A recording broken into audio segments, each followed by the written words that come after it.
Benvenuti, tifosi del Napoli. Mettete un like al video e iscrivetevi al canale per rimanere aggiornati sulle novità del nostro amato club. Grazie. Signore, il Napoli è abituato a vincere e cerca il riconoscimento in Europa. Cosa può portare al Napoli? Ha già avuto contatti con la FIGC? Buongiorno a tutti, questa presentazione è travolgente per me. È la prima volta che mi capita, ringrazio il presidente. Il Napoli ha mancato la qualificazione alle competizioni europee solo una volta da quando il presidente ha preso le redini della società 17 anni fa.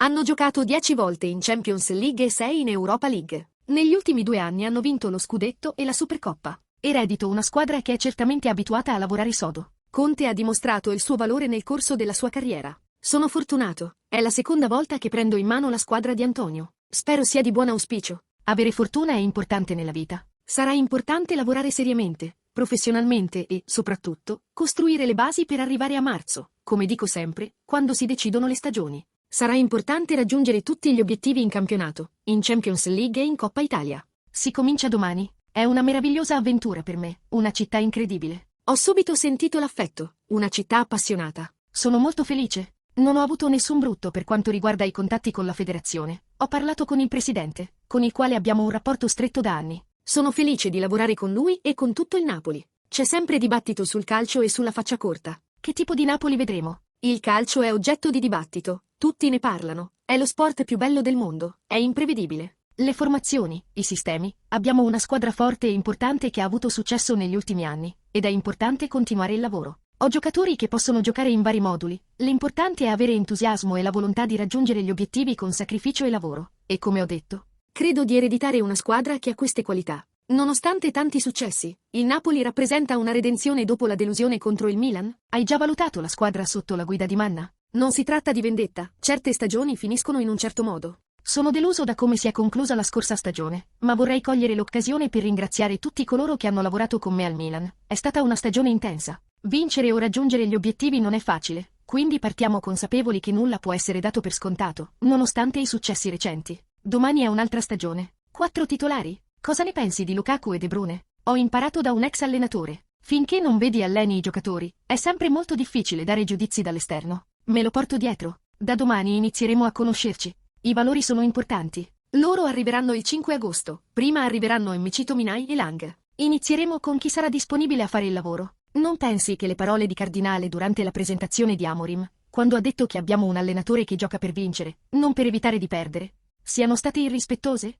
Non ho assolutamente nulla da dire sulle parole della proprietà. Ripeto, posso solo ringraziare tutti coloro che mi hanno sostenuto durante l'anno. Purtroppo siamo delusi per non aver raggiunto il nostro obiettivo, ma un altro anno entusiasmante sta per iniziare. Abbiamo 3 competizioni e partiamo con grande entusiasmo. Il Milan voleva Højlund ed è tornato. Che tipo di attacco sarà? Cosa ti aspetti per rinforzarlo? La società si occuperà del mercato. Lavoriamo a stretto contatto. Non appena avrò visto tutta la squadra, farò una valutazione e vedrò cosa manca. Discuteremo con il direttore sportivo e il presidente su come migliorare. È una collaborazione importante. Nel calcio di oggi, la sfida è essere competitivi e sostenibili. La squadra è già forte, quindi vedremo cosa fare. La società si occuperà del mercato. Sono contento di allenare Højlund. L'anno scorso ho evitato di ingaggiarlo, quest'anno l'ho preso, ride. Alceo Chiavelli, qual è lo stato di avanzamento dei lavori per lo stadio nell'area Q8? Di cosa si tratta? Abbiamo recentemente effettuato un sopralluogo del sito. I lavori di riqualificazione sono in corso e in fase avanzata su circa il 50% dell'area.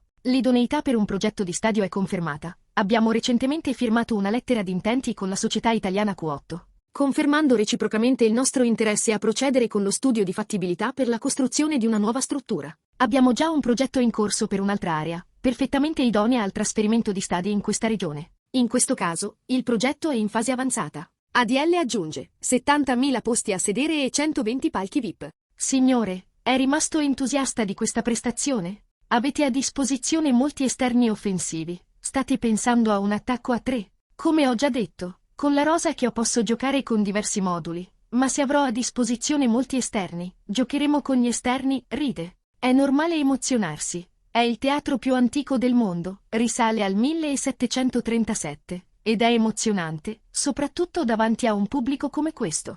Un po' di emozione è normale, sono molto contento, ma l'importante è iniziare il lavoro nel miglior modo possibile. In Champions League, il vostro obiettivo è almeno raggiungere i play-off. Quanto è cambiato questo obiettivo rispetto alle finali precedenti? Ha cambiato la mia prospettiva. Quest'anno torno a partecipare dopo 3 anni di assenza. Quando il formato è cambiato, però, c'è stato un periodo di adattamento rispetto al primo anno, con molte squadre favorite che si sono qualificate all'ultimo turno e alcune eliminazioni. L'anno scorso, le grandi squadre si sono adattate in modo diverso. Prima c'erano 2 grandi squadre, una di medio livello e una di quarta divisione. Questo non è cambiato, ma giocare 8 partite ti dà la possibilità di recuperare terreno rispetto alle altre. Per l'ADL, è possibile ridurre il divario tra la Serie A e gli altri campionati? In termini calcistici non c'è differenza, ma piuttosto nel quadro legislativo da paese a paese. La differenza sta nei campionati americani, in qualsiasi sport. Continuiamo a giocare un gioco che non è gestito da noi, che dovremmo essere i padroni, ma da istituzioni che si arricchiscono a nostre spese e a spese degli altri campionati. In Italia, come in Inghilterra, ci sono più squadre con un certo prestigio e interesse, ma il problema è sempre economico. Anche quelle con ricavi enormi, 3 volte superiori ai nostri, finiscono in rosso. Ed è per questo che il calcio non funziona, per una serie di motivi. Ma in Europa tutti sono burattini al servizio di UEFA e FIFA, quelli che si arricchiscono davvero sono loro. Se guardiamo i bilanci, non è nemmeno possibile analizzarli con i professionisti del settore. Il primo giorno Conte ha parlato dei numeri difensivi su cui lavorare. Sapete già su cosa concentrare il gioco? Ripeto, finché non vedrò i giocatori e non inizieremo la preparazione precampionato a Di Maro, non posso dire assolutamente nulla. I numeri sono inconfutabili, come ha detto Antonio. I numeri offensivi e difensivi, la classica differenza reti usata 60 anni fa, non sono più di moda, ma è più ampia e più facile segnare. Più è stretta la differenza reti, se ne segni 60 e ne subisci 50, diventa difficile finire tra le prime 4 o vincere un campionato. Sarai l'allenatore per il centenario. Cosa provi più, entusiasmo o responsabilità? Entusiasmo, responsabilità ed entusiasmo si provano una sola volta. Fortunatamente, sono in panchina, e questo è motivo di orgoglio. Dobbiamo tutti dare il massimo per assicurarci che, quando il campionato finirà, magari il 30 maggio, avremo raggiunto i nostri obiettivi e vinto qualche trofeo. Commento di ADL, spero che arriviate alla finale di Champions League, visto che avete menzionato il 30 maggio. Come gestirà i portieri? Sceglierà un titolare? Il Napoli ha 2 portieri eccellenti, sono importanti. Su 60 partite, anche chi ne gioca 15 ed è riserva, anche se non è il caso, è importante perché si tratta di partite decisive. Certo, ci saranno delle gerarchie, ci sarà un primo e un secondo migliore. Ma lo vedrò in allenamento. Per il direttore sportivo Manna, Vergara firmerà un contratto a lungo termine. Buongiorno. Sì, Antonio, in un momento difficile, ha dimostrato valori importanti per l'identità della squadra.